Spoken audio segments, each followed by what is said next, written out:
Hello খিলাবাসী, কেমন আছেন সবাই? আশা করি সবাই আল্লাহর রহমতে অনেক ভালো আছেন। আপনাদের দোয়ায়ও আল্লাহর রহমতে আমি অনেক ভালো আছি। আজকে বিকেল বেলায় রেডি হয়ে রওনা দিলাম খিলা বাজারের উদ্দেশ্যে। খিলা বাজারে যাওয়ার মূল কারণটা হলো খিলা বাজারে ফুচকা আমার অনেক ভালো লাগে, তাই আমি আজকে চলে গেলাম খিলা বাজারে। আমার সাথে আজকে আমার ভাই গেছিল। আমি কোথাও ঘুরতে বের হলে বেশিরভাগ সময় আমার সাথে আমার কাজিনরা থাকে, বাট এখন আমি বাড়ি তার সাথে যেখানে যাই আমার ভাইকে নিয়ে বের হই। বাড়ি থেকে বের হয়ে প্রথমে একটা অটো নিয়ে চলে আসলাম তুগুরিয়া। এরপর তুগুরিয়া বাজার থেকে একটা সিএনজি নিয়ে চলে আসলাম সোজা খিলা বাজার। আগে আমি বেশিরভাগ সময় আমাদের বাজারে ফুচকা খেতাম, বাট এখন আর বাড়িতে না থাকার কারণে সেখানে তেমন একটা ফুচকা খাওয়া হয় না। মাঝে মধ্যে বাড়িতে গেলে সেখানে ফুচকা খাওয়া হয়। আজকে আমি চলে আসলাম আনিকা আরিফা ছটফটি ফুচকা হাউসে। আগেও আমার এখানে অনেকবার ফুচকা খাওয়া হয়েছে। খিলা বাজারের ফুচকা যে এত মজা সেটা আমি আগে জানতাম না।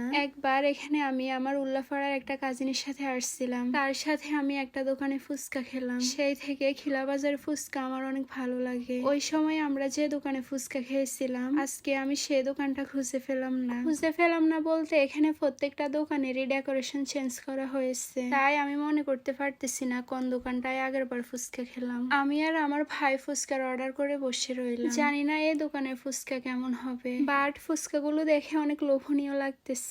অর্ডার করার কিছুক্ষণ পর দোকানদার আমাদের সামনে ফুচকা নিয়ে আসলো। ফুচকাগুলো দেখতে অনেক সুন্দর লাগতেছে। ফুচকা আমার অনেক পছন্দের খাবার। সামনে আসার সাথে সাথে আমি খাওয়া শুরু করলাম। সত্যি কথা বলতে এই দোকানের ফুচকাগুলো দেখতে যেমন লোভনীয় তেমনি খেতেও অনেক মজা ছিল। লাকসাম আলামিন স্কুলের পাশে একটা ফুচকা দোকান আছে, সেখানকার ফুচকা আমার অনেক পছন্দের। সেই ফুচকাগুলোর মতো এগুলোর টেস্টও অনেক ভালো। আমি আর আমার ভাই ফুচকা খাওয়া শেষ করে যখন বিল দিতে গেলাম দোকানদার বলল প্লেট মাত্র 40 টাকা করে। আমি একটু অবাকে হলাম, মাত্র 40 টাকায় এতগুলো ফুচকা। এরপর বিল দিয়ে আমি আর আমার ভাই দোকান থেকে বের হয়ে গেলাম। আমরা রওনা দিলাম খিলা ট্রেন স্টেশনের উদ্দেশ্যে। সেখানে যাওয়ার পথে আমরা দেখলাম খুব সুন্দর একটা কৃষ্ণচূড়া ফুল গাছ। আমি আর আমার ভাই সেখানে গেলাম এবং কয়েকটা ভিডিও ক্লিপ নিলাম। এরপর আমরা চলে আসলাম ট্রেন স্টেশনে। সেখানে এসে আমি আর আমার ভাই একটু ঘোরাফেরা করলাম। আজকে ফার্স্ট টাইম আমি খিলা ট্রেন স্টেশনে আসলাম।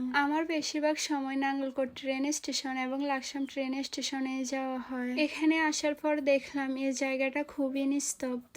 অন্যান্য ট্রেন স্টেশনে দেখলাম মানুষের অনেক ভিড় থাকে, বাট এখানে তার উল্টোটা। এই জায়গাতে তেমন একটা মানুষ ছিল না। আমি আর আমার ভাই এখানে কিছুক্ষণ ঘোরাঘুরি করার পর চলে আসলাম। আমার আজকের ব্লগটা এই পর্যন্তই। যারা যারা এখনো আমার পেজটি ফলো করেন নাই অবশ্যই ফলো করে দিবেন এবং আমার আজকের ব্লগটি কেমন লেগেছে আপনাদের কাছে অবশ্যই কমেন্ট করে জানাবেন। খিলা এবং খিলা বাজারে কেউ আমার ভিডিওটা দেখলে অবশ্যই একটা কমেন্ট করে যাবেন। এরপর আমরা খিলা বাজারকে বিদায় জানিয়ে রওনা দিলাম বাড়ির উদ্দেশ্যে। সবাই ভালো থাকবেন এবং সুস্থ থাকবেন। আজকের জন্য আল্লাহ হাফেজ।